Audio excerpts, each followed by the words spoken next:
I am Josh Fiedler from the Juliana Theory, and we are here in the Subterranean in Chicago on our 25-year Understand This Is a Dream tour. So, yeah, I'm here to talk about my guitars, and I'll kind of talk about everybody's guitar, but my two. I'll kind of start with the acoustic. So,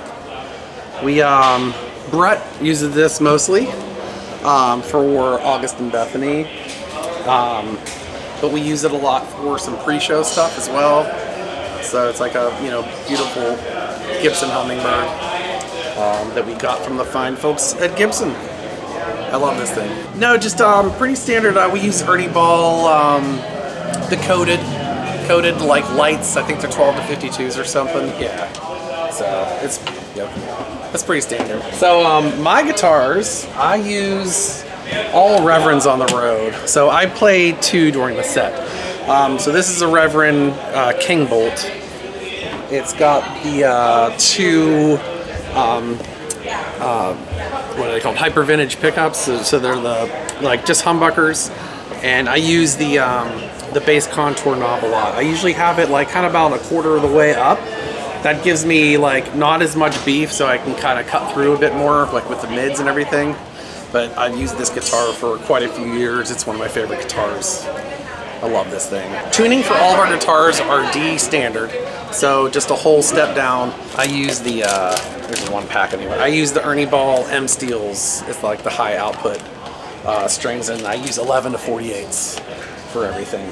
So I kind of found like 11 48s gives me that kind of spot. I used to use 12 to 52s all the time.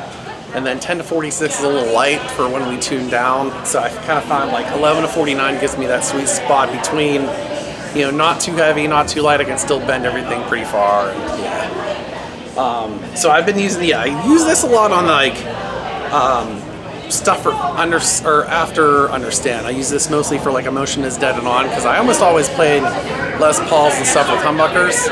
The first record, Understand, I had a Ibanez Talman that I used a lot, and it had P90s. So I recently got this Reverend Gristle 90, which is awesome because it's got this color that I think was like a semi-mistake. It was supposed to be blue, and it came out almost like Sherwood green. So it's like the Greg Koch Gristle 90 signature.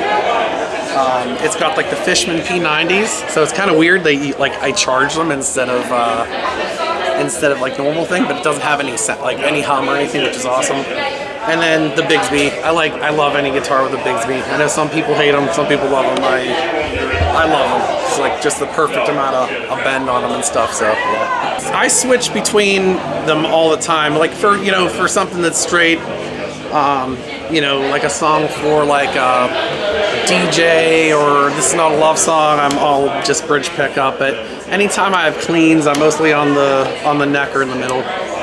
And then it's got like a cool different voicing button as well. It kind of gives a couple little different voices.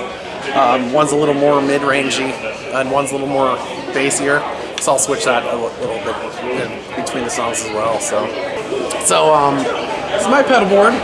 I use the pedal train Novo 32, and a few years ago we decided to go Helix route instead of carrying amps. Makes it nice for places like this when you have to go up steps and not to plug the amps. So we just have my pedal board. Now for this run, I actually just got the pedal train so I could put a few more pedals on it, and so I just I've got the Helix. So I use this for my amps and a lot of effects. But for instance, I have most of my stuff I almost have a pedal board for each song, except for this record. I kind of do 2 amps that I run simultaneously. I use it for an AC30 model and then like a JMP model. So it kind of simulates a little bit like what I did back in the day. And then I kind of have, for my overdrive, I've got the Klon setting, and then Dyna Drive for my distortions. And then I use like the compressor a good bit, which is like the Keeley model anyway. Vintage delay, simple delay. I've got the 63 spring reverb on most of the time. And then I also got I got the H9 to kind of give me some like extra stuff. So I have like the aux switch, and I kind of go through like some different things that I wanted to be able to do some extra noise that the Helix, you know, has some stuff, but the Eventide has a lot more, like the delays and reverbs that are kind of crazy. So I kind of have different presets for some of the songs that I do. So you can see like August and Bethany, Music Box Superhero has a phaser, like a different octave pedal.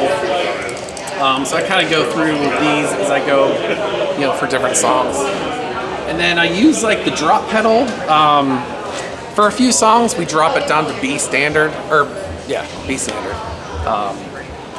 For just a few things that, you know, Brett can sing, but with the amount of shows we're doing and the length of the set, you know, we're not 18-year-olds. It's kind of hard to hit some of those notes now.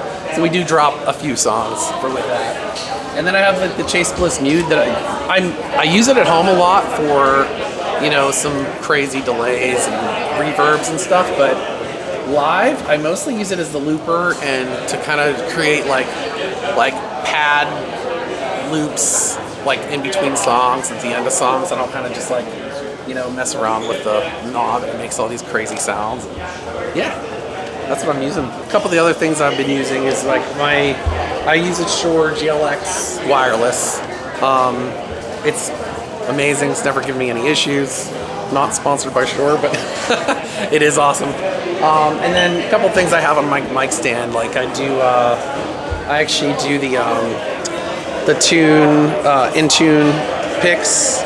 So I have some like just my stuff on my personalized. I use the 1 millimeter. Yeah, it's almost like the Tortex material. So that's what I've been using for years and years and years. And then just a copper guitar slide. And then I use Hill mic. Everybody else is using Shores. I got this mic a few years ago. I started using it live, and it's just been perfect. I've never had any issues with it. I don't know a whole lot about mics. Guitars and pedals are more my thing, but I do love this thing. So yeah. So yeah, if anything else that you guys want to find out about, you can find us on all the social media platforms. Myself, I'm under Joshua Fiedler, and of course the Juliana Theory on everything. We have tour dates coming up for julianatheory.com. They're always going to be available there. You can find us. We have newly updated TikTok stuff, so we've gotten into that realm. Brett does a lot of the TikTok stuff. I'll do some little things, guitar things here and there. I'll do some I've been doing some guitar tutorials every once in a while too. And yeah, we have new music coming out next year, knock on wood. We have a whole record coming out. We did have an EP that came out 2 years ago. It's called Still the Same Kids Part 1, and next year will be the full record. So